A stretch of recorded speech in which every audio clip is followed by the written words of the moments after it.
J'ai jamais été dans la norme. Quand tu commences jeune le rugby, que tu continues comme ça sur certains niveaux, qu'en plus j'ai grandi très vite, mon alimentation en fait en termes de proportion était quand même assez balèze. Je suis tombée en dépression plus, je suis tombée dans l'alcool et la drogue.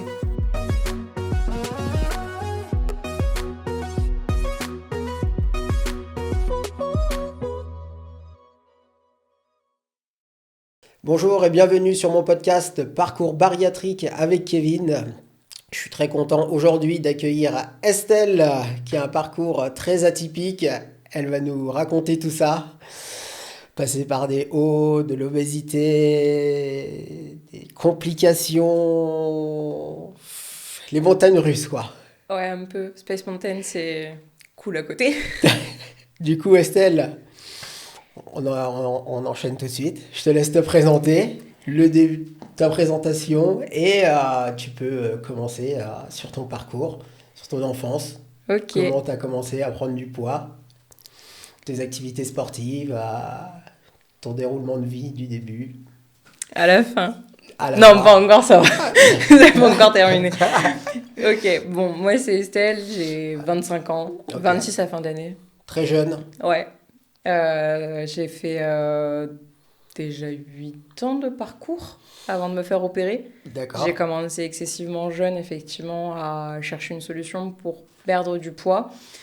Parce que pour Euh, remettre un peu de contexte, tu as pris du poids à quel moment dans ta vie et alors, pourquoi j'ai toujours été en surpoids. Voilà, ouais. J'ai jamais été dans la norme. En plus, faut savoir que déjà très jeune, j'ai grandi un petit peu plus vite que la moyenne. C'est-à-dire qu'en CM2, à 9 ans, j'ai eu mes premières règles. Ok. Je mettais des soutifs et je faisais déjà un bon mètre 60. Ah, ouais, ouais. Oui, bon, J'ai arrêté ça fixe les bases. Voilà, j'ai arrêté de grandir grossièrement en cinquième, je chaussais du 41 et je faisais déjà 1m70. Ok. Donc, j'ai pas grandi depuis, mes pieds non plus, heureusement. Mais non, c'est vrai que j'ai grandi très vite et Ouais, très fort, ce qui a créé déjà des gros déséquilibres au niveau osseux, ouais, on se, parce que morphologie. les genoux, ils ont pris tarif. Et que depuis toute petite, je fais donc de l'équitation et du rugby. Ok. Je suis partie en sport-études rugby, je joue au Stade français. Ah, et puis, super. Je suis de Paris. Ouais. Pardon? Pardon, je suis de Drancy, dans le 93. On est où là? Ici, on dit chocolatine. Ça va, je dis chocolatine, c'est bon, je suis adoptée. Mais je jouais pied gauche. D'accord. Donc, je suis montée jusqu'aux sélections pour porter le maillot bleu, blanc, rouge. Ouais. Très, très beau maillot que j'aurais pu Super. porter. Match de sélection contre l'équipe de Bobigny. Je suis sortie commotion cérébrale. Ah. Pour la petite anecdote, c'est Vincent Moscato qui m'a sorti la langue de la bouche parce que j'étais en train de me l'avaler. Ah, Ce qui est quand même. c'est J'ai incroyable, rencontré pardon. Vincent Moscato. Ouais. Pas dans les meilleures conditions, mais. Je jouais avec sa fille. Moi, je m'entête à dire que les 3 pompiers avaient les yeux bleus. Ma mère elle m'a dit il n'y en avait aucun avec les yeux bleus. Ah, ouais, ouais. C'est parce que. Je crois que j'ai gardé des séquelles. Non, en plus, j'ai vraiment gardé des séquelles. J'ai fait presque 1 an de fauteuil roulant en suivant parce qu'en fait, ça a touché toute la zone arrière. Je suis vraiment retombée en fait sur la nuque. Donc, rien de cassé, Ouais. mais tassement des cervicales et tout ce qui s'ensuit. Donc, difficulté à marcher. Un truc tout bête, il a fallu que je réapprenne à compter. D'accord. Il a fallu que je réapprenne les tables de multiplication. Je peux vous dire qu'à 16 ans, c'est compliqué. Oui, il faut tout réapprendre. Surtout qu'en fait, on a fait le choix avec mes parents de tenter le tout pour le tout, de pas redoubler et de passer le bac. D'accord, directement en suivant. Ouais, j'ai passé mon bac de français cette année-là et il faut savoir qu'il a fallu que je réapprenne tout le programme pour passer le bac D'un coup. d'un coup. J'ai eu 1 an pour faire ça Rapidement. parce qu'en fait, je me suis blessée. C'était le premier week-end de novembre. Ouais. À savoir que mon anniversaire, c'est le 24 Mhm.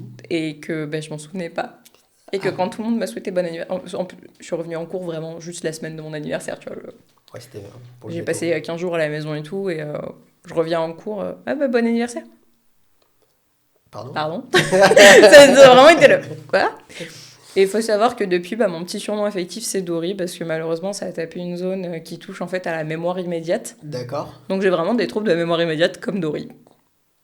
C'est le truc un peu rigolo. Ouais, donc du coup, ouais, Du coup, il y a des fois, on a des conversations. Si vous venez me voir une heure après, tu sais plus ce qui s'est je passé. sais plus ce qui s'est passé. Non. Mais on te rappellera ce que tu es venu ici, hein. Ouais. Non, ça va, tu vois, il y a des trucs. Mais le pire, c'est que tu sais, sur le moment, je m'en souviens pas, mais tu m'en reparles 3, 4 semaines après, c'est Ça bon. revient. Ça revient. Ouais. Mais c'est vraiment pendant les souvenirs récents qu'il y a une zone de trou et derrière, ils reviennent. On n'a jamais compris pourquoi. Après, l'hématome s'est jamais complètement résorbé. D'accord. Donc, à l'heure actuelle, malheureusement, je peux plus faire de rugby. Je monte même plus à cheval parce qu'en fait, le risque de chute est quand même assez important malgré Ouais. tout. Un Oui. cheval, ça reste un animal, Oui, on sait jamais. Le mien, j'ai eu Quick en 2006. J'avais 8 ans. Il en avait 2. Et mon bébé est toujours en vie. D'accord. Mais ouais, non, je le monte plus parce qu'en fait, le risque de chute est trop important. C'est un amour, ce cheval. Mais j'ai pas envie de finir ma vie en fauteuil, quoi. Oui, c'est sûr. Parce que là, tu avais passé 1 an en fauteuil, du coup. Mm. Et c'est à ce moment-là que tu as pris du poids ou... Alors, déjà à l'époque, en fait, à l'époque, je faisais 110 kilos, Ouais. mais 110 kilos de muscles. Oui, tu étais toujours active, le À rugby. savoir quand même que j'ai déjà eu le six-pack comme les mecs. Ouais, ouais. Donc je sais qu'il existe quelque part caché. Il est là, mais Il, voit... il est caché sous sa couche de c'est un Nutella. mono maintenant. Voilà, ça, c'est un monopack. C'est le pack de bière. Mais non, non, j'étais très très musclée et en fait, effectivement, un an en fauteuil, ça pardonne pas. J'ai tout perdu en Ouais. termes de muscles. Et en fait, le problème, c'est que quand tu commences jeune le rugby, que tu continues comme ça sur certains niveaux, qu'en plus j'ai grandi très vite, mon alimentation, en fait, en termes de proportion, était quand même assez balèze Ouais. parce que j'avais besoin d'un apport assez important. Il faut savoir que régulièrement, bah, le matin, j'allais courir, je faisais ma journée de cours, 14 heures, je terminais, c'était sport. C'était rugby ou muscu, et que en plus, 4 fois par semaine, le soir, j'allais monter à cheval. Oui, tu étais Donc j'avais un bien rempli besoin côté... en protéines et en apport nutritif qui était très important. Et donc forcément, l'estomac s'était distendu de manière à supporter cet apport. Oui, donc tu l'avais gardé. Cet estomac était dilaté. Et c'est ça. Et le problème, c'est qu'effectivement, ben, j'ai gardé l'estomac dilaté, donc ben, je mangeais toujours autant. Après, forcément, on a réadapté. Mm. Mais quand on sait que 1 kilo d'haricots verts ne me calait pas, Ouais. Euh, ça a été dur parce qu'en fait j'ai forcément fait une prise de gras en fait important à Ouais. ce moment-là. Oui, parce que Parce tu que c'est même dépensais pas une beaucoup. prise de poids, c'est vraiment une prise Ouais. de gras. Mm. En fait j'ai perdu tous les muscles et tout a été remplacé par du gras et de là ça a été un petit peu le début de ma descente aux enfers. D'accord. Faut savoir qu'à l'école, moi j'étais plutôt une enfant timide. Ok. J'aime beaucoup parler. Mm. Une fois que la conversation est engagée, ça va. Mais de base, je suis quelqu'un quand même de très Tu vas timide. pas vers les Non, gens, tu restes un peu dans ton coin, solitaire. c'est ça. Et une fois que la conversation est Et, lancée, et surtout, bah, c'est que je lis énormément depuis très jeune et que c'est un peu mon refuge. Sauf que le problème, c'est que bah, c'est très bien, c'est devenu mon refuge. Autant vous dire qu'une petite blanche dans un collège de cité dans le 93. ouais. Et pour la petite blague, faut savoir que je m'appelle Estelle Marie-Jeanne. Sauf qu'il y a eu un problème à l'école et que donc tout le monde en sixième m'appelait Marie-Jeanne. D'accord. Ah J'étais là, ouais. non, mais c'est Estelle. Oui, c'est Oui, mais il y a Estelle. noté Marie. Non, mais il y a une erreur. Mon premier prénom, c'est Estelle. Ouais. Et en fait, il y avait bien une erreur parce qu'il a fallu que je refasse faire ma carte d'identité parce qu'il y avait bien noté en fait Marie-Jeanne Estelle Duprat. Et donc ça m'a suivi parce que bah, forcément Marie-Jeanne marijuana, Ah ouais. ça a pas loupé. Donc autant vous dire que j'ai passé des années collège Dur. plutôt dures. Mm. Hein, et forcément, bah, là j'avais déjà commencé à avoir une petite prise de poids, mais D'accord. en fait, vu que je dépensais tout dans le sport à l'époque, bah ça allait. Et puis, arrivé au lycée, le problème, c'est que bah, les gens avec qui vous êtes au collège, pourtant, je suis partie dans un lycée plus loin, je suis allée chercher plus loin exprès pour justement pas aller voir. Malheureusement, il se trouve que mon bourreau principal m'a suivi. Ah putain. Donc, bah, ça a recommencé au lycée. Ouais. Sauf que, ben, en plus du rugby et de l'équitation, je faisais de la boxe. Mes parents ont eu quelques convocations. Ah, ça va de soi. Ça a pas loupé, mais c'est vrai que je suis quelqu'un de base quand même d'assez solitaire, donc lié à ces années-là. Et forcément, bah, quand je me suis retrouvée en fauteuil Toute seule. toute seule, à devoir supporter les moqueries, à devoir... parce que forcément, ça s'est su, quoi. C'était... Oui. Donc là, t'avais quel âge? ben, j'avais 16 ans. 16 ans? Sauf qu'en fait, à 16 ans, on est en plein dans sa construction et Ouais. que moi, à l'époque, je me cherchais beaucoup. J'ai peu de tabous dans ma vie. Ouais. Mes relations en font partie parce que faut savoir que jusqu'à 20 ans, à la rencontre de mon conjoint actuel, j'étais persuadée d'être lesbienne. Ouais. Donc déjà, ça commençait bien, tu vois, dans la Ouais. vie. Voilà, et puis 16 ans, c'est le moment où tu commences à te déclarer, où il y a les premiers copains-copines. Enfin, c'est vraiment cet Oui, âge-là c'est où... c'est là, quoi. Et en fait, ben, moi, je suis restée seule. Jusque 20 ans. Jusque, ben, en fait, jusqu'au moment où j'ai pris mes clics et mes claques à 18 ans, depuis 3 mois. Je suis partie, mois de mars 2017, à 700 km de tout. Ouais. C'est-à-dire que je suis partie à Toulouse. À Toulouse, j'ai personne. Hein. Tu connaissais personne, t'es parti comme Je ça. suis partie comme ça. C'est-à-dire que vraiment, j'ai trouvé un service civique. Ouais. Je suis partie en bus de nuit. Je suis arrivée à 7h du matin à Toulouse. Donc on part vers 23h à peu près de Paris. Je suis arrivée à 7h du matin à Toulouse. J'ai fait mes entretiens d'embauche. Je suis rentrée le soir même. Ok. Et 2 semaines après, je déménageais sur Toulouse, Ok. sans connaître personne. Et je me suis dit, c'est le moment de tenter le tout pour le tout Ouais. et d'effacer et de voir autre chose. Et t'as réussi à tout effacer, à... Non, Non. je suis tombée en dépression plus. Je suis tombée dans l'alcool et la drogue. D'accord. J'ai fait des grosses bêtises à l'école. Enfin, à l'école, j'étais en BTS. Je m'en suis sortie avec mes 18 de moyenne, mais Ouais. j'allais pas en cours. Enfin, ça a été très Ouais, compliqué. c'était une période très difficile pour toi. Ouais, et Ok. j'ai vraiment fait connerie sur connerie. Je me suis endettée pour la première fois à cette époque-là. Ouais, mais j'avais complètement... Bah, en fait, pour pouvoir payer la coque et l'héroïne, j'ai complètement arrêté de payer le loyer. Ah, Enfin, t'étais vraiment que des dans... trucs comme... dans... Ah, vraiment, ça a été... Ah oui, je suis tombée bas. Ouais. Je suis tombée très, très bas. Du coup, tu perdais du poids quand tu consommais de la drogue comme ça. Ah, bah non, j'avais Non. faim. Après, donc oui, quand tu Ça a consommais été cette le... drogue, tu étais tu n'avais pas faim, mais après, quand tu avais la redescente, tu crevais de faim et tu te balançais sur la nourriture. C'est Et ça a ça? été à des trucs où faut savoir qu'il y a eu des repas où le kilo de pâtes, je me l'éclatais. Ouais. 1 kilo de pâtes, je sais pas si vous vous rendez compte, c'est énorme. Oui, 1 kilo de pâtes, faut déjà les manger, quoi. Et c'est ça. Et à l'époque, vraiment, c'était 1 kilo de pâtes par repas Ouais. quasiment, en fait. Parce que j'étais tellement défoncée tout le temps que je ne sais pas comment j'ai fait pour obtenir mon BTS.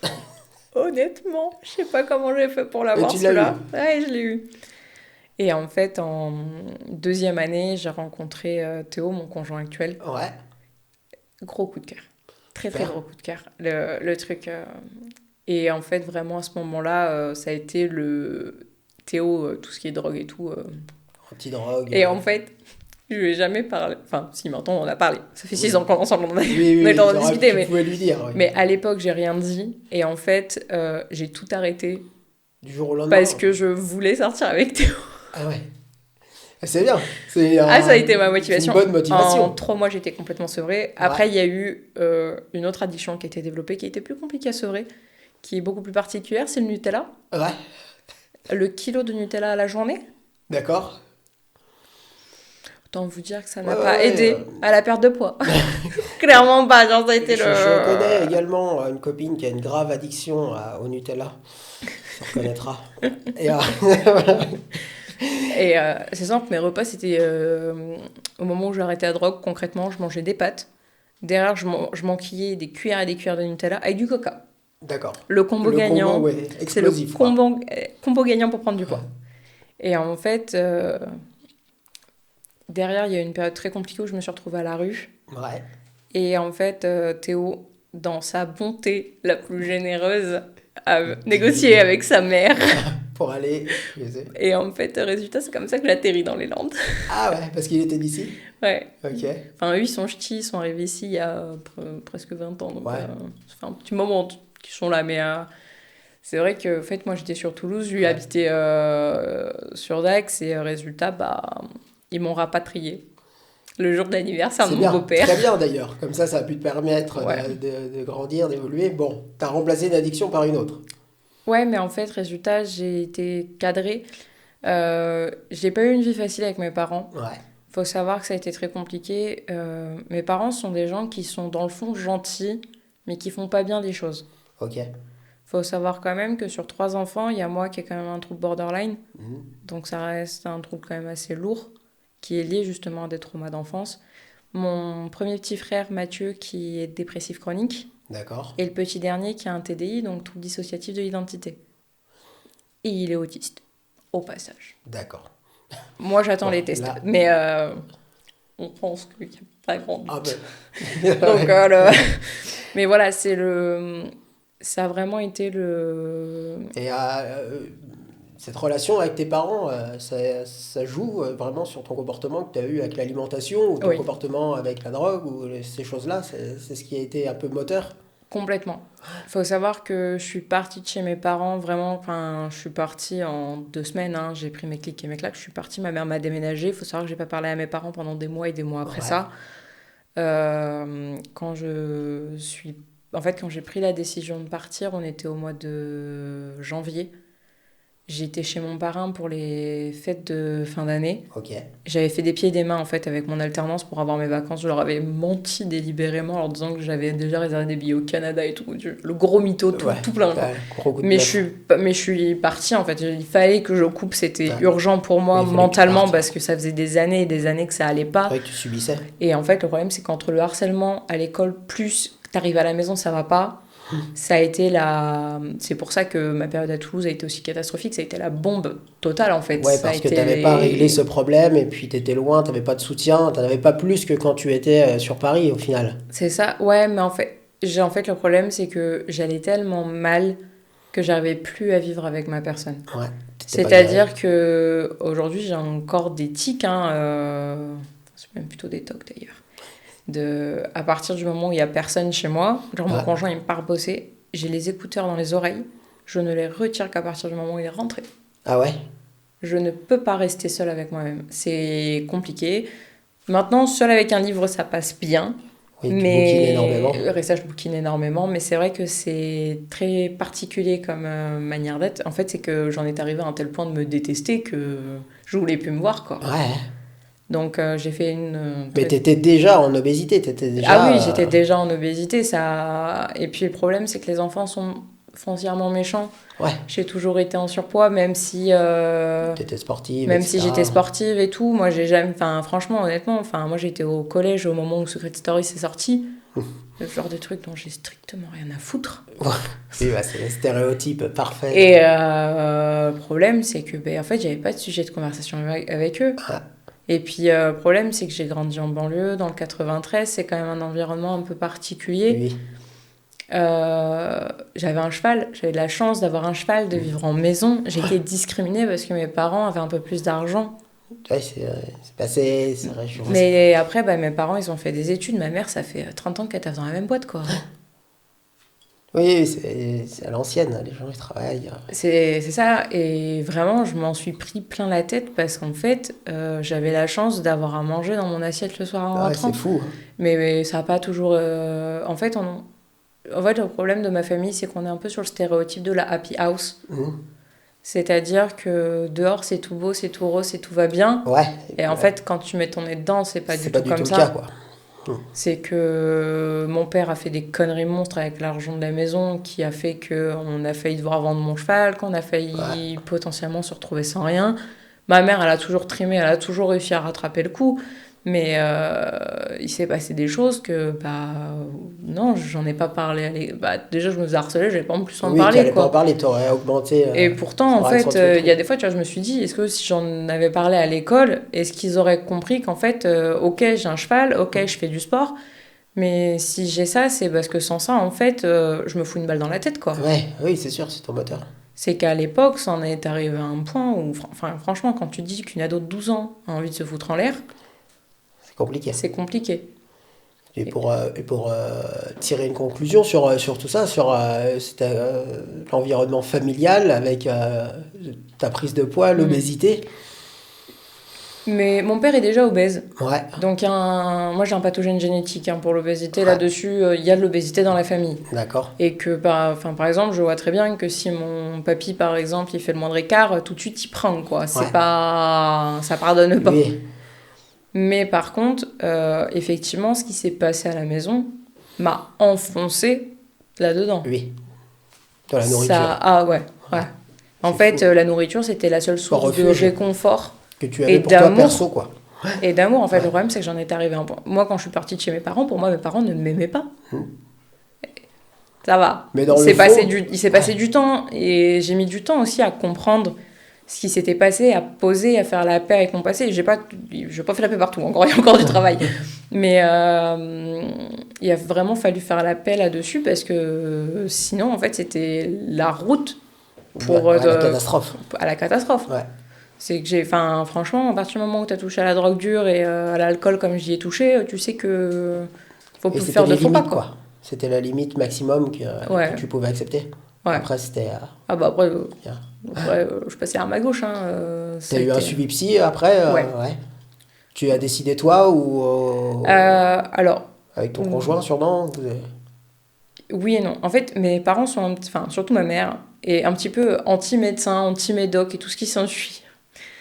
Et résultat, ça a été vachement compliqué parce qu'en fait, moi, j'ai signalé le comportement de mes parents à l'ASE avec un psychiatre à l'époque qui n'a abouti à rien. J'ai jamais été placée. Donc, parce qu'au moment de dénoncer, j'ai fermé ma gueule. Oui, c'est le fameux paradoxe. Tu veux, mais il y a... C'est ça, mais il y en a plein qui comprennent pas que c'est plus compliqué que ce qu'on pense. Plus facile à dire qu'à mettre des actes. C'est ça. Et avec le recul, est-ce que ça aurait changé quelque chose? Ça n'a pas été fait, on ne sait pas. On ne sait pas, donc honnêtement, j'en saurais jamais rien. Mais ma relation avec mes parents, tu sais, ils ont creusé la tombe eux-mêmes. Hein. Ouais. Et le psy, le problème, c'est que mes parents voulaient absolument pas que j'en voie un, parce que pour eux, les psys, c'était pour les fous. Oui, comme... Parce que j'en avais vu un de très jeune. Je devais être en CE1, un truc comme ça.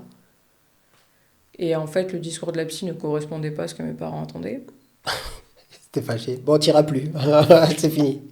Bah oui, la psy, quand elle a commencé à parler de possiblement d'autisme et de choses comme ça... Eux, ils comprennent pas, ils savent pas ce que c'est, ils veulent pas savoir d'ailleurs. Et puis ça prend peur, quoi, ce qui est normal. Moi, aujourd'hui, à l'heure actuelle, honnêtement, quand on regarde, j'ai plusieurs symptômes, syndromes même, dont par exemple un syndrome de Diogène, qui est l'entassement compulsif. Ça aurait pu être détecté très très jeune parce que j'ai commencé à entasser dans ma chambre. Moi, j'ai des souvenirs, je crois que CP, on a quel âge en CP? On a 6 ans, un truc comme ça. Vers là. Où déjà, on me menaçait de m'offrir des sacs poubelles en cadeau de Noël si je rangeais pas. On va débarrasser, nous. Ah, mais c'est ça. Et en fait, tu vois, il y a des trucs où je me dis, avec le recul, je pense que mes parents auraient fait ce qu'il fallait, se seraient posé les bonnes questions. Peut-être qu'à l'heure actuelle, je n'aurais pas ce parcours aussi difficile. Ouais. Parce que forcément, moi, je suis partie, j'ai enchaîné les conneries, donc ça n'a pas loupé. Que, j'ai redressé la barre. Ça n'a pas été facile. Théo a aidé énormément là-dessus. Le pilier. Ça a été mon élément moteur. Ouais. Et honnêtement, aujourd'hui, avec le psy, on travaille sur un truc parce que vous imaginez bien qu'avec tout ce qui s'est passé, je suis dépendante affective. Ça n'a pas loupé. C'est toujours une très grosse dépendance. Donc forcément, avec le psychiatre, on travaille là-dessus pour essayer de couper le cordon. D'accord. Parce que l'inquiétude de mon psychiatre, c'est mon inquiétude aussi dans le fond, c'est que si un jour Théo part, je vrille comment? Oui, qu'est-ce qui se passe? C'est la grande question. La conséquence, c'est va être où, là? Tu travailles sur l'après. Après, c'est pas... L'objectif, c'est qu'il n'arrive pas. Je l'aime de tout mon cœur et je veux le garder. Le but, c'est de le garder. Voilà, mais que s'il devait se passer quelque chose, dans quel état je suis? Et le problème, c'est que c'est vrai que ça reste une inquiétude de mon psy, c'est qu'en fait, au moindre coup dur, on ne sait pas à quel point est-ce que je peux me laisser m'enfoncer. Ouais.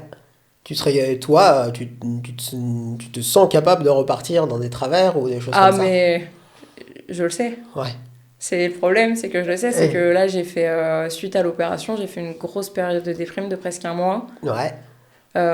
Bon, il faut dire que l'opération, t'as eu le combo aussi. Ouais, j'ai eu le combo gagnant, mais j'étais arrivée à un point où, psychologiquement, si Théo ne me levait pas du lit pour aller faire pipi, je me pissais dessus.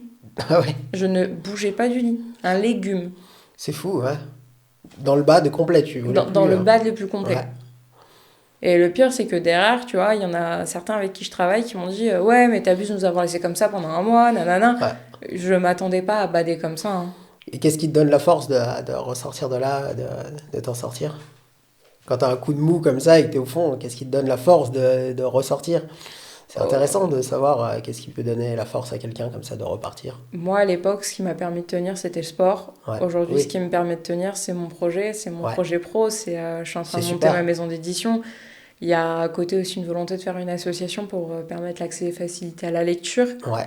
en particulier sur les personnes dyslexiques, dyspraxiques et tout ce qui s'ensuit, Mm, avec l'impression de livres spécialisés dedans. mm. Donc, c'est des choses qui sont compliquées, qui sont très onéreuses à mettre en place, qui demandent beaucoup de travail. Mais aujourd'hui, pour moi, c'est un moteur, c'est que pour toutes ces personnes qui, comme moi, se sont renfermées dans la lecture parce que ça allait pas, leur offrir un endroit, une safe place, un refuge où ils peuvent venir, en fait, où ils Ok. sont pas tout seuls. Ouais, ils sont là. Ils Parce sont... qu'en fait, moi, à l'époque, les réseaux sociaux, bah, ça avait quand même déjà bien développé, mais T'étais pas pas dessus. autant qu'à l'heure Mm. actuelle. Et puis bon, moi, j'ai aimé Facebook, certains de mes camarades avaient créé une page, tous ceux qui détestent Estelle Duprat likaient cette page. Super. Ça aide. Super pour le moral. Ouais. Merci les gars. Mais enfin, c'est vrai que résultat, ben, j'ai aussi cette envie d'aider des gens qui peuvent se retrouver dans Ah, la c'est bien. situation dans laquelle j'ai été. Le partage, c'est pour ça que tu es là d'ailleurs. Ouais. Ouais, parce que mon parcours est quand même très Ouais. space. Et là, donc toute cette prise de poids, tu arrives dans les Landes, Ouais, l'addiction à ce Nutella. l'addiction à ce Nutella Et qui. qu'est-ce qui fait que Et- tu arrives à l'opération? Pourquoi tu viens en décider de ça? Qu'est-ce qui a fait que est-ce que tu peux nous raconter? En fait, ayant vécu à la rue sur ma période à Toulouse, quand je suis arrivée chez mes beaux-parents, j'ai pu redécouvrir un petit plaisir que je ne connaissais plus, manger à sa faim. Ah. Un poil abusé quand même. Tout Ouais. petit peu abusé. Ouais. Tout petit peu abusé. J'ai vécu 1 an chez mes beaux-parents où j'ai pris quand même pas mal de poids. Ouais. Derrière, je m'étais remis, enfin derrière avec le boulot et tout, j'avais reperdu, ça s'était restabilisé. J'étais aux alentours de 110 kilos. Je contacte une première fois l'équipe bariatrique de Dax. Ouais. On fait un premier bilan. Je prends peur, D'accord. honnêtement, de l'opération.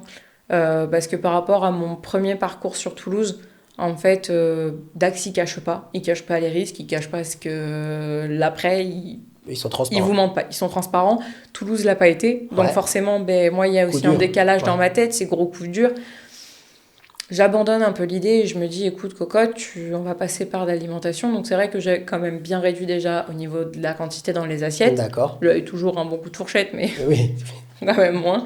tu mesurais un peu plus. Et la reprise du sport, pour moi, était très importante parce qu'en fait, c'est vrai qu'après l'arrêt total, brutal du sport et Ouais. mon année en fauteuil roulant, je n'ai jamais repris le sport. Ouais.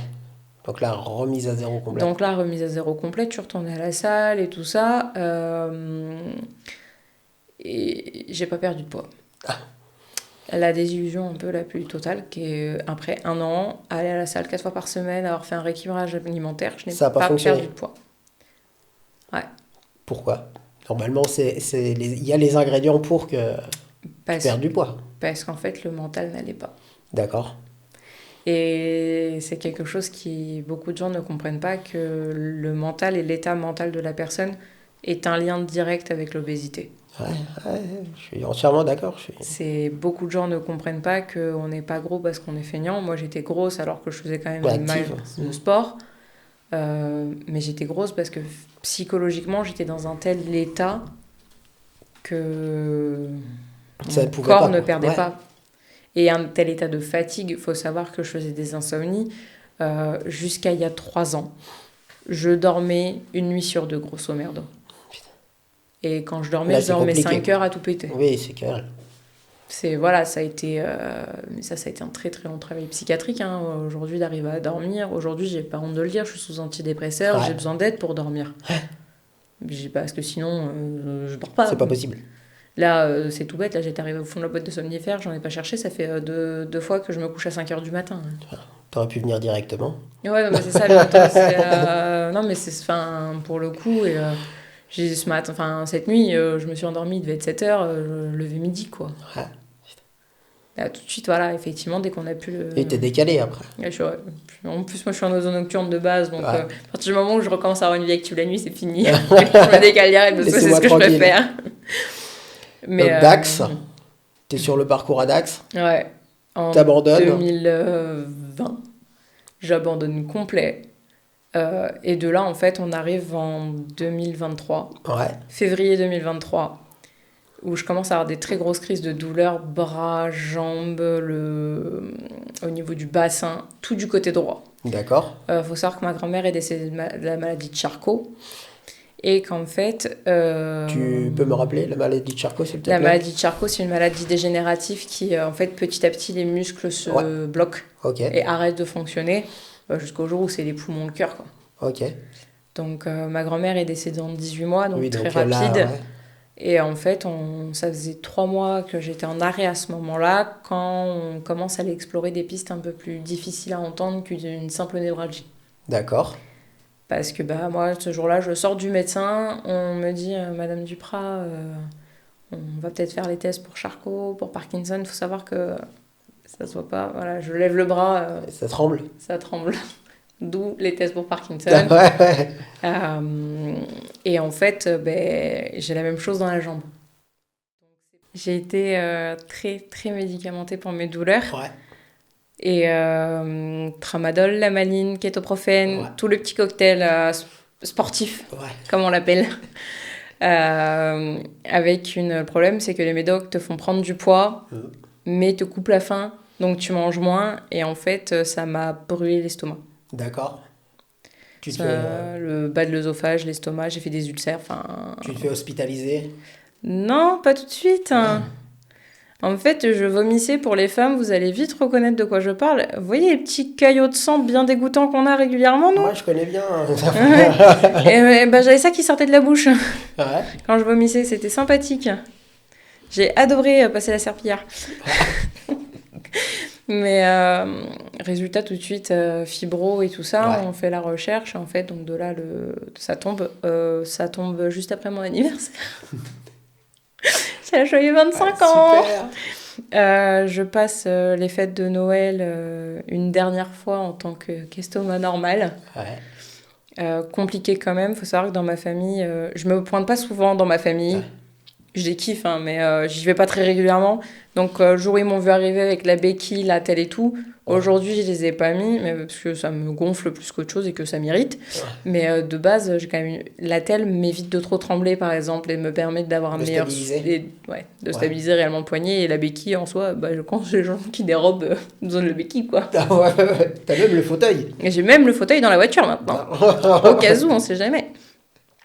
Parce que ça m'arrive des fois d'avoir tellement mal qu'en fait je ne me tiens plus debout, je ne peux pas me tenir debout, et vu que les douleurs remontent dans le bassin, tu peux même plus marcher, quoi. Ça bloque vraiment.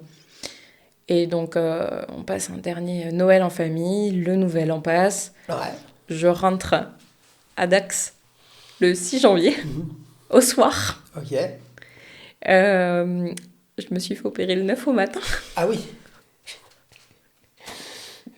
Ah là, c'était juste. Il faut savoir qu'en dernier repas, je me suis offert mon meilleur kiff. Je raffole de bouffe asiatique, en D'accord. particulier de friture. Ouais. Ceux qui se sont fait opérer, vous savez pourquoi je dis ça? Ouais. C'était le dernier gros repas et bon. C'était le bon Enfin, gros bon, non, dernier pas beau, chinois mais bon, à volonté. Ouais. Je me suis éclaté le bide comme Ouais. jamais une dernière fois. Et j'ai quand même fait ça le 7, genre pour laisser le temps à l'estomac avant de reposer. Ouais. Et derrière, l'opération se fait. Et c'est là que ça devient difficile. D'accord. Mais qu'est-ce qui t'avait donné le déclic en fait qu'est-ce qui t'a... La transition entre ta prise de conscience, le surpoids et ta date d'opération, enfin le fait que tu prennes conscience et que tu te fasses opérer. C'était ça? En fait, c'est les ulcères, c'est que j'ai Ouais. pas eu le choix. Ouais, C'est qu'en fait, voilà, là c'est le où moment-là les que gens, j'aimerais que tu expliques. la plupart des gens pour une chirurgie bariatrique sont consentants. Bizarrement, ils sont consentants, voilà. ils Ce y qui est vont de leur intéressant, propre c'est choix. Même si en soi, j'ai pas fait le parcours au complet avant de me faire opérer, Ouais. je l'avais déjà fait en tellement de morceaux et ça fait tellement longtemps qu'il y a un travail de réflexion dessus aussi, parce que je suis consciente que j'étais en surpoids, je suis consciente des problèmes de santé que ça amène. Ouais. C'était pas pour autant que j'étais ultra heureuse d'apprendre qu'il fallait que je me fasse vraiment opérer et que pas le choix, quoi. Donc tu te fais hospitaliser pour des ulcères. Ouais. Tu arrives là et on te dit on va faire le bypass en même temps. Et en fait, c'est un peu plus délicat que ça. Parce qu'en fait, donc, j'apprends que je dois me faire opérer, on est fin novembre. Ouais. Euh, Début décembre, il y a le rendez-vous avec tout le monde. Ouais. Et le chirurgien me prend en part et m'explique que moi, ça va être un petit peu plus délicat, mais qu'on verra sur place. Ok. Mais il m'a clairement dit, moi, dès le début, il m'a pas caché, et pour moi, il faut bypass. Ok.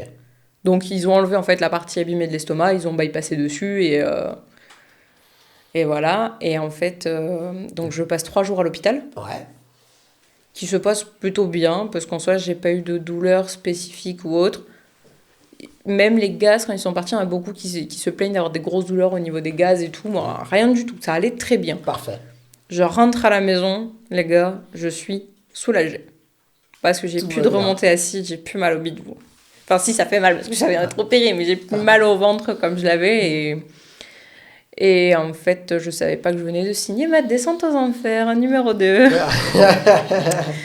Parce que. On t'écoute. On se retrouve donc en fait un petit peu plus... On avance, hein. Je me suis fait opérer le 9 janvier, le 28 février, enfin le 27 février, j'arrive aux urgences Ouais. en pleurs.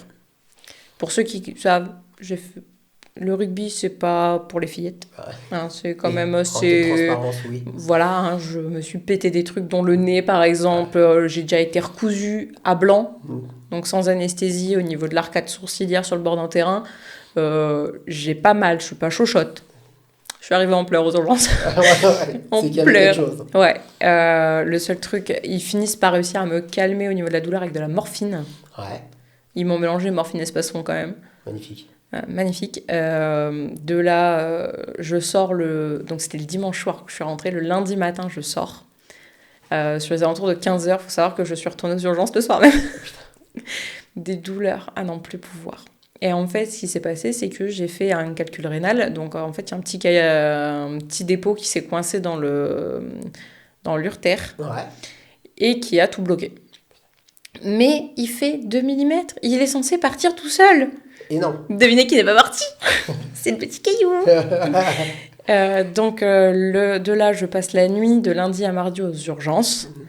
Le mardi matin, j'arrive à aller faire pipi, donc pas besoin de sonder ou autre. Ouais. Ça, c'était mon angoisse, les gars, c'est la sonde. Oui. J'aime pas qu'on me touche déjà de base à cette zone-là, je suis pas très tactile.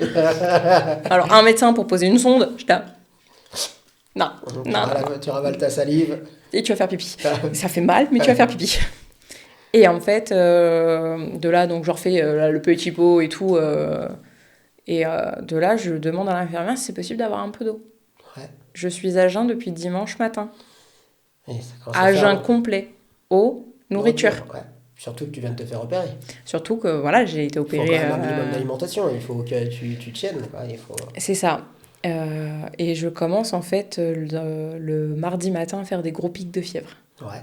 Mais c'est-à-dire que je fais un pic de fièvre à 40, je vomis pendant 1 heure et derrière ça retombe. Mais comme ça, ça a fait ça comme toute la journée de mardi. Et en fait, mardi 9h, je retope l'infirmière et elle me dit, mais tu descends au bloc pour midi. Comment ça, je descends au bloc? Pardon, parce que j'ai pas compris. Ouais. Elle me dit, là, c'est pas bon du tout, on te descend au bloc. Donc, il y a une anesthésiste qui vient me voir dans le couloir des urgences. Il m'avait foutu tellement je l'étais depuis longtemps. Ouais, c'est bon. Même plus en chambre, dans le couloir, tu vois. Et l'anesthésiste qui me reconnaît, c'était la même anesthésiste que j'avais vue en fait début décembre pour le bypass. Et de là, on discute et tout. Et vraiment, enfin, je suis éclatée. J'ai des cernes, je suis en pleurs et tout. Et j'avais tellement mal. Il y a un moment, je tope l'infirmière et je lui supplie d'arrêter la douleur. Je n'en pouvais plus. Et en fait, la morphine ne suffisait plus. Tellement ça fait mal. Il faut savoir que ma mère a déjà fait une colique néphrétique et elle m'a dit que c'était plus douloureux qu'un accouchement. Ah. J'attends de vos nouvelles là-dessus. Je veux bien savoir s'il y en a d'autres qui peuvent confirmer. Dans les commentaires, d'ailleurs, vous pouvez nous dire vaut mieux l'accouchement ou les coliques, ou pas du tout, ni l'un ni l'autre, mais quel est le plus douloureux, quoi. J'aurais pris ni l'un ni l'autre, mais là, les coliques... donc, je descends au bloc et je retombe sur la même équipe qui m'a opérée, en fait... la même équipe d'infirmières qui ont été là pour l'opération du bypass. Super. Donc, en fait, ultra gentil avec moi. Moi, j'étais dans un état, mais j'arrêtais pas de pleurer et tout. Ils me mettent... Alors, pour ceux qui J'ai mon petit polo Ferrari, je suis très très fan de Formule 1. Ils me mettent des musiques qu'en tant que fan de F1, on adore tous. Genre que ça soit la Supermax, les musiques de Charles Leclerc, Smooth Operator et tout. Vraiment pour essayer de moi me détendre au maximum et essayer que ça aille bien. Parce qu'en fait, en plus, il faut savoir que j'ai une petite particularité. Les asthmatiques, ils nous désintubent qu'au réveil. D'accord. Je fais des crises d'angoisse. Et là, Devinez comment ça passe à chaque fois. Le Le réveil. Et bah pas bien. pas terrible. C'est jamais terrible. Donc c'est pareil, enfin, t'as quand même l'angoisse en plus de dire putain, je vais me réveiller, je vais encore être dans tous mes états, j'ai pas mangé, j'ai pas bu depuis je sais pas combien de temps et tout. Et de là, vraiment, l'anesthésiste, elle pose sa main sur ma joue, elle me dit respire, ça va aller. Et elle pique. Et je m'endors. Le réveil, bon bah comme je m'en doutais, L'horreur. une horreur. Je finis. Moi, mes réveils, ils sont simples. Je fais ma crise d'angoisse, il me re-shoot un coup, je redors une bonne heure, et après, seulement je remonte en chambre. Bon, bah alors. C'est habituel maintenant, enfin, je sais à peu près Le fonctionnement. le fonctionnement. Et je monte donc en chambre. J'ai le droit de boire pour la première fois depuis D'accord. dimanche matin. Ok. Nous sommes Il était mardi temps. 17h. Ouais. Et elle est allée me chercher un verre de jus d'orange. Merci à l'infirmière encore d'avoir fait cet écart au protocole pour m'offrir un verre de jus d'orange et pas un verre d'eau. Je peux grignoter pour la première fois et tout. Et de là, donc, bon, bah, j'ai eu la visite de mon meilleur ami et de mon conjoint qui a... Donc là, il t'avait bien opéré pour ce problème des reins. Ouais. Faut savoir que pour la petite blague, je suis restée hospitalisée 6 jours. Ouais. Normalement, on sort le lendemain. Complication. Et ça. en fait, complication, j'ai la sonde, on l'a su que le vendredi. Hein. Là, on est mardi. Donc le mercredi, le matin, ça va nickel, plus mal et tout. On prépare les papiers de sortie en se disant que ça va être bon. Allez.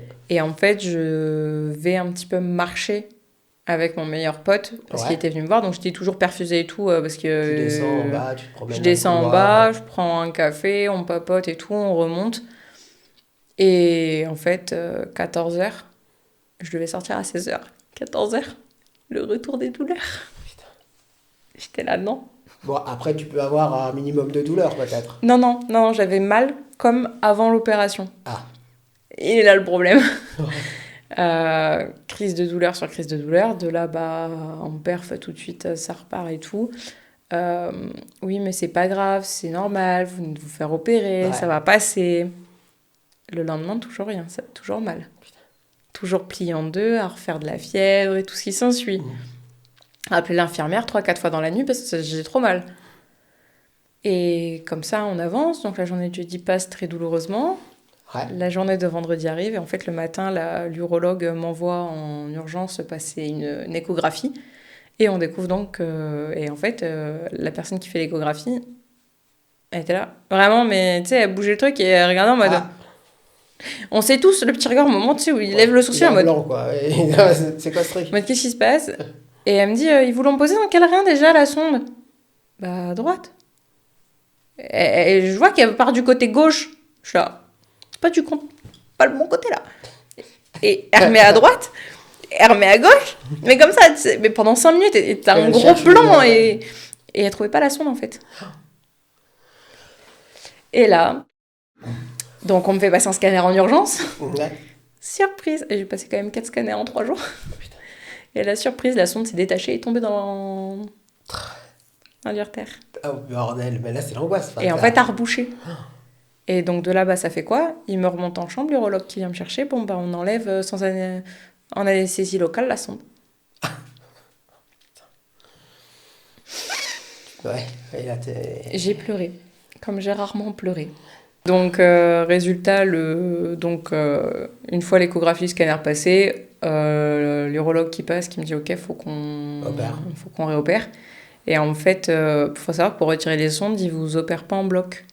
Ils vous descendent au cabinet, vous êtes en anesthésie locale, et ils y vont avec leur long boui-boui. En fait, c'est une espèce de très longue pince, ça fait très mal. Et ils passent par le petit trou pour aller chercher. C'est très douloureux. Surtout qu'en plus, moi, entre les douleurs et tout, honnêtement, j'étais épuisée des douleurs et tout ce qui s'ensuit. Et de là, derrière, j'ai passé 1 semaine hospitalisée à la maison. En fait, je me suis mis chez mes beaux-parents parce que c'était plus facile pour moi. Ils habitent en maison, pied plein. Oui, plein pied. Plein pied. Moi, j'habite au 2e étage sans ascenseur. Donc, oui, quand tu rentres à bricoler un peu dans le ventre, le mieux c'est d'être... C'est ça. Et surtout avec des poches d'hydratation qui passaient tous les jours. Donc l'infirmière qui passait pour me brancher, pour me débrancher et tout ça. Parce que tu n'arrivais pas à boire ? Non. Et en fait, depuis... l'eau passait pas très bien, l'eau ne passe toujours pas du tout, me fait très mal au ventre, donc je bois du thé, du jus d'orange, ce genre de choses, mais c'est tout quoi. Je bois pas d'eau. Tout sauf de l'eau. Ouais. Ce qui est quand même très triste. Et c'est vrai que derrière moi j'ai qu'une angoisse, c'est qu'à pas assez boire et pas boire d'eau, j'ai les reins qui remerdent. C'est ça cogite derrière. Tu bois du thé, ouais, je bois du thé. Mais en soi, j'ai eu tellement mal. C'est mon angoisse. Hein. Moi, je peux vous dire que les 1 litre, ils sont bien respectés. Hein. Ah ouais. Ah, je me couche pas tant que c'est pas bu. Oui, c'est minimum, quoi. Encore 1 litre. Ouais, c'est strict minimum. Maintenant, ça va, je bois un petit peu plus. Enfin, là, les estomacs, il vient de surdilater. Il a regrossi un petit peu. Parce que là, t'as perdu du poids, alors du coup, après tout ça, t'as forcément perdu du poids. Concrètement, entre le 9 janvier et le 9 mars, j'ai perdu 20 kilos. Ouais. Et d'ailleurs, du 9 mars à aujourd'hui, on est le 14 juin, j'ai reperdu 20 kilos. Tout là, j'ai perdu 40. Mais les 20 premiers kilos, je les ai perdus très fort, très vite. Lié aussi à cette... faut savoir que j'ai perdu 7 kilos sur ma semaine d'hospitalisation. Ah oui. Ça va de soi, quoi. Ouais. C'est énorme. Mais comme tu disais, par contre, 20 kilos, tu perds 20 kilos en quelques mois. Par contre, t'as du mal à le voir. Toi, à l'œil, tu le vois pas. Ah, je le vois absolument pas. Ouais. Mais pour la blague, en fait, pour financièrement économiser, tu sais, je resserre les pantalons dedans. Tu sais, les pantalons grande taille, t'as l'élastique. Oui. Et en fait, j'avais jamais... En fait, à chaque fois qu'on me disait « Ah, t'as perdu du poids », je n'ai pas perdu de ventre. En fait, j'ai perdu partout, parce que je le voyais au niveau des cuisses et tout. J'ai perdu partout, mais je n'ai pas perdu de ventre. Et tout à l'heure, je ressors un pantalon où j'ai pas justement touché à ces fameux élastiques, je l'enfile. Et j'ai capté. Il y avait ça, d'écart entre mon ventre et le pantalon. Je fais ah, si, j'ai perdu du ventre finalement. Là, t'es contente. Tu vois le résultat visuel. Ça fait du bien, quoi. C'est pareil sur les photos et tout, tu vois. Maintenant, je vois la différence. Mais il faut l'accepter. De toute manière, il faut se forcer à le voir, le résultat. Ouais, et c'est vrai que pour moi, tu vois, qui me suis toujours connue grosse. Là, tu vois, je fais 89 kilos. Je suis en train de me dire, la dernière fois que j'ai fait ce poids-là, j'étais au collège. Super. Alors, c'est super. Mais... Et je suis là en mode, c'est bon, on peut s'arrêter, c'est perdu là. Genre, et je vois que c'est quand même tous les jours la balance qui continue de descendre malgré tout. Ouais. Et je suis là en mode, c'est quand que ça s'arrête Parce que ça, par contre, tu vois, ça a été vraiment une de mes angoisses quand je me faisais opérer. Trop perdre, t'avais peur de pas... Même dans mes goûts à moi, je préfère les femmes avec quand même des rondeurs. Ouais. Pas des femmes... Lui, très sage, très fine. Honnêtement, ma meilleure pote est filiforme. Je trouve ça moche. Oui. Puis tu as dit pas de... Je préfère quand il y a des hanches. Je trouve ça plus joli, quoi. Et mon angoisse... Bon, ça, je finirais pas filiforme parce que je suis très large au niveau du bassin. Mais t'as déjà une belle ossature. Mais c'est vrai que c'est un peu l'angoisse, c'est de trop perdre et de... justement, en fait, t'as tout un travail là-dessus, de pas tomber dans, justement, l'inverse. L'excès, ouais. C'est tout un travail d'excès. Hein. Ouais. Parce que honnêtement, là, sur le mois de dépression que j'ai fait, j'ai fait 1 mois d'anorexie. C'est incroyable. C'est que, alors, déjà qu'on mange pas beaucoup en post-op, mais quand tu tombes... Si tu ne manges pas du tout, c'est pas bon. Et c'est là que t'engranges les problèmes... Les autres problèmes, quoi. C'est ça, parce qu'il faut savoir que là, à l'heure actuelle, je suis carencée de partout. Vitamine A, B12, tu prends des compléments? La D, je fais une complément. Tous les matins? Ouais. Genre, tu sais, le matin, je prends mon petit cocktail explosif, là. Ouais. Vaut mieux celui-là que les tramadol et tous les autres artifices, quoi. Histoire de te dire, c'est vrai qu'aujourd'hui, je prends pas de tramadol et tout. Par contre, je douille comme il faut, quoi. C'est que la douleur, elle passe pas et que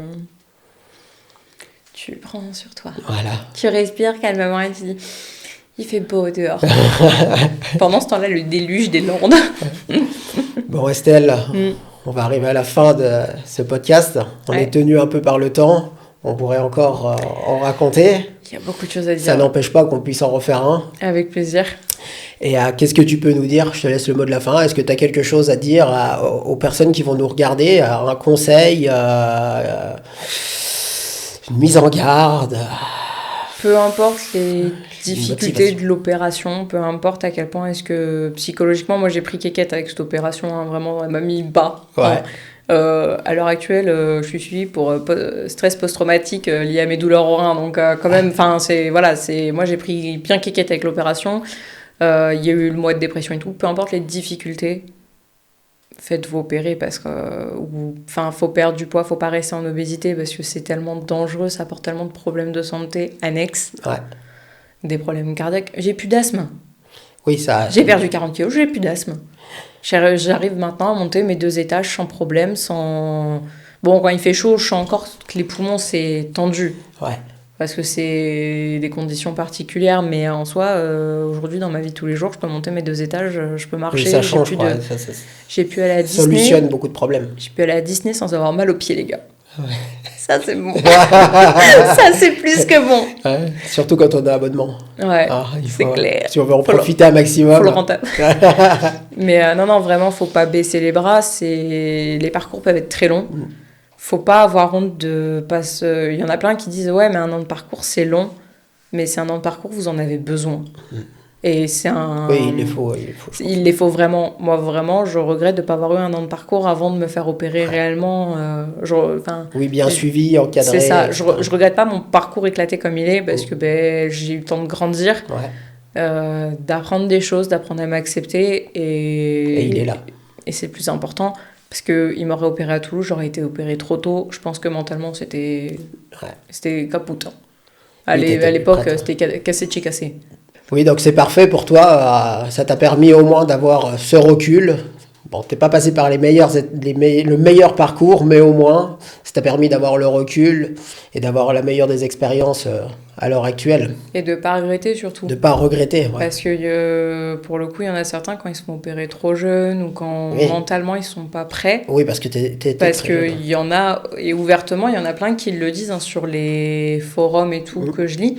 Ils mentent aux psy, aux diètes et tout pour pouvoir se faire opérer vite. Mais c'est juste ce qu'il faut pour pouvoir se planter. Ouais. Trop tôt, pas assez de réflexion, pas assez de maturité peut-être. C'est ça. Moi, j'ai pris le temps de. Ouais. Et honnêtement, il n'y a pas de regret à avoir, quoi. Alors oui, je suis passée par des épreuves pas faciles, mais il n'y a pas de regret à avoir. Le principal, c'est qu'il n'y ait pas de regret. Aucun regret. On termine sur ça, Estelle ? C'est le plus beau, ouais. Écoute, je te remercie. Je suis super content que tu sois venue. Ouais, merci à toi de proposer ça. C'est ultra intéressant et important. Tout à fait. De toute façon, on était là pour partager. C'est ce qu'on a fait. J'espère que ça aura intéressé les gens qui vont nous écouter. Il ne faut pas hésiter à nous poser des questions. Poser des questions à Estelle. On pourrait se faire sûrement une FAQ ou quelque chose. Si on a une bonne liste de questions, on pourrait reprendre, faire un petit podcast questions-réponses. Ce sera avec plaisir. Et tu reviendras quand tu veux dans ce siège. Avec la bienvenue. Plaisir. Est-ce que tu peux nous dire où est-ce qu'on peut te retrouver par rapport à ta vie perso et pro ? Tu peux nous dire ? Alors, vous pouvez me retrouver sur TikTok, Insta, Facebook et YouTube sur La Taverne des Lecteurs. Et sur le site internet directement, https://latavernedelecteurs.fr. Super. Ça, c'est ton côté pro ? Ça, c'est le côté pro. Et pour le côté perso, vous l'aurez en description, c'est Hélène Oakenshield. Un petit peu compliqué à prononcer. Petite référence à Thorin. Fais-nous juste... explique-nous ton côté professionnel, ce que tu fais, ce que tu proposes. Niveau pro, je suis en train de créer et de développer une maison d'édition qui sera purement française, c'est-à-dire tout, que ça soit correction, graphiste, imprimeur, tout est en France. Par exemple, mon imprimeur est à Saint-Jean-d'Iliac. C'est pas très loin. Ouais. Et donc, on propose des romans, de la romance uniquement. Ok. Donc, il y aura les livres, il y aura des e-books. Et si vous voulez soutenir le projet, il y a la plateforme Ulule. On a notre petite cagnotte écoute, qui Estelle, est bientôt disponible au 1er juillet. Super. On peut retrouver tout ça dans la bio de la vidéo. Je mettrai tous tes réseaux. Avec plaisir. Merci à tous d'avoir écouté et pour votre engagement auprès de ce podcast. Vous pouvez nous retrouver sur les différentes plateformes. Donc là, éventuellement sur YouTube, Parcours bariatrique avec Kevin. N'hésitez pas à partager votre avis. Merci à tous. Prenez soin de vous et à bientôt pour un nouvel épisode.